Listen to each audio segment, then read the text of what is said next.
Hi, I'm Becky. I'm a Christian. I have ADHD and bipolar type 2, and this is the second video of my series where I'm telling my life story.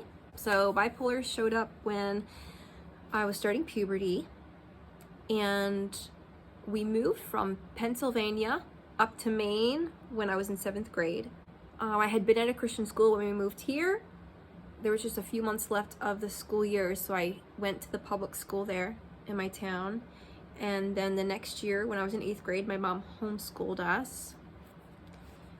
I think I probably ruined it for her. She didn't want to homeschool after that. Sorry, Mom. So then I went to a Christian school from 9th grade on. When we first moved up to Maine, I was pretty depressed. I think just the change probably brought on a long, deep depression. I didn't go get help. I didn't want a diagnosis. I didn't want that stigma. I wanted to be able to deny it. I wanted to be able to say, well, I've never been diagnosed with depression, so I don't have a problem with depression because I've never been diagnosed. But I definitely was.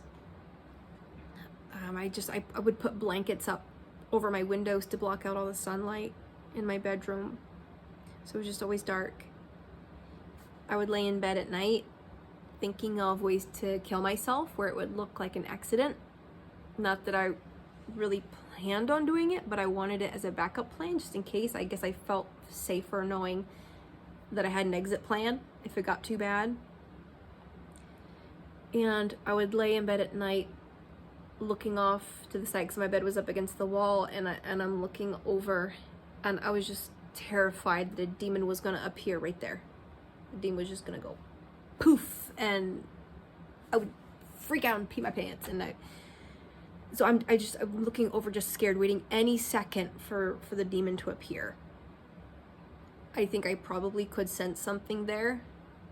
I could feel it there, and I think there was something either feeding off of the darkness or feeding into the darkness. Another reason why I think there was something there was because I was also very rebellious towards my mom. Just always pushing.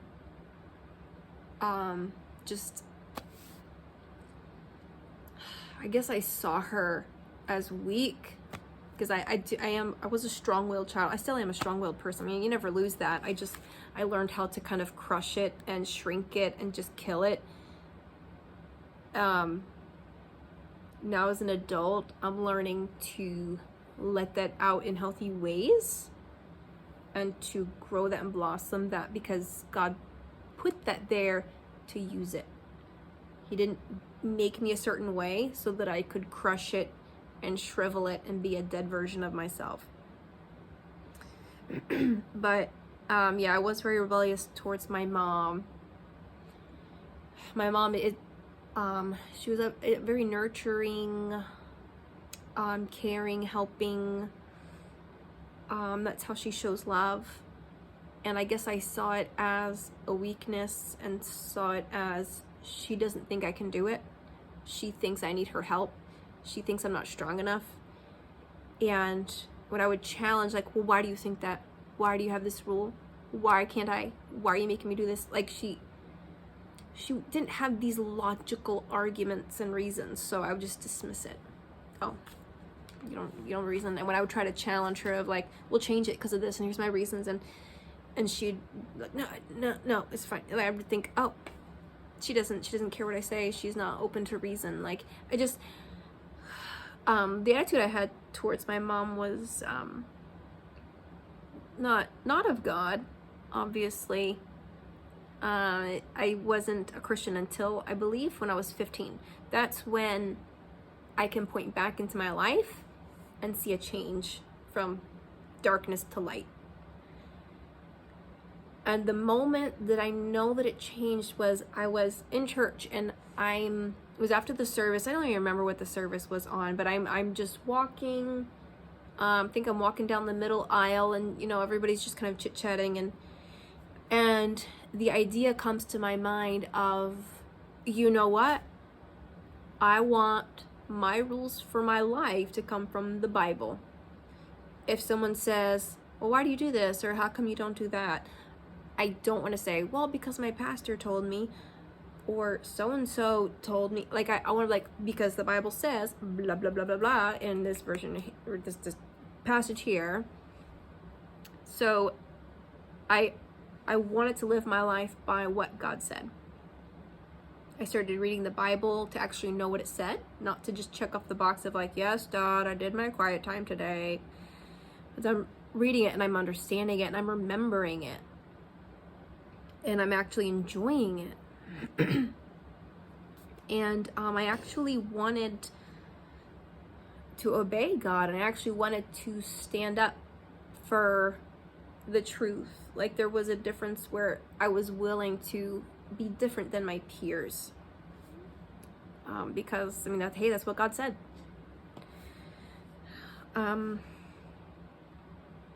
Being a Christian didn't take away my ADHD or my bipolar. I still see it popping up through my life. I can see it in my early high school years. I was in computer class and we were typing and I'm typing stuff like, God, I just take me now. I don't want to live anymore. I think I was probably saying something like that. And someone beside me saw what I was writing and was concerned and told a friend, and the friend came to me and was like, are you okay? And I just brushed off like, oh yeah, I'm fine. Yeah, just, you know, I just brushed it off. And I remember I was a sophomore and I took on extra classes thinking, okay, if I can do extra classes, I'll graduate earlier and then I can just get out of school earlier. Like, that'd be so wonderful if I could be done school a year sooner, because I hate school. I just want to get out of school. And I just had too much going on. And I'm just sitting next to my sister who was older than me, and I just said, oh, you're lucky. And she goes, why? And I said, because you're not me, or you don't have my life, or something like that. And I just started crying, and her friends were around, and she's like, okay, let's go over here. She brought me over. It was just me and her, where her friends weren't around, and was like, what's going on? And I'm like, oh, I can't, I have too many classes. And she's like, well, just quit this one. The teacher will understand. Then you'll get the study hall and it'll be fine. And I think I had the hypomania, thinking, oh, I can do this. I'm smart enough. I can do this. I can have the extra class. I'll put in the work and I'll graduate early. It'll be great.